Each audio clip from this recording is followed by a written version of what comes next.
মদিনার আকাশে ভোরের আলো ফুটছে, শহর নিস্তব্ধ, বাতাসে যেন বিষাদের গন্ধ। রসুলুল্লাহ সাল্লাল্লাহু আলাইহি ওয়াসাল্লাম আর এই দুনিয়ায় নেই।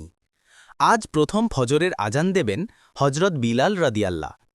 তিনি মিনারে দাঁড়ালেন, কণ্ঠে কান্না চেপে রাখলেন, বললেন, আল্লাহু আকবার, আল্লাহু আকবার। শহর জেগে উঠল, মানুষ ছুটে এলো, চোখে অশ্রু। যখন তিনি বললেন, আশহাদু আন্না মোহাম্মদার রাসূলুল্লাহ, তখন তার কণ্ঠ থেমে গেল, অশ্রু গড়িয়ে পড়ল চোখ দিয়ে। মদিনার প্রতিটি ঘর থেকে কান্নার শব্দ শোনা গেল। সাহাবীরা আর্তনাদ করে কাঁদতে লাগলেন। বিলাল রাদিয়াল্লাহ আজান শেষ করতে পারলেন না। তিনি প্রতিজ্ঞা করলেন, এখন থেকে তিনি আর আজান দেবেন না। বছরের পর বছর কেটে গেল।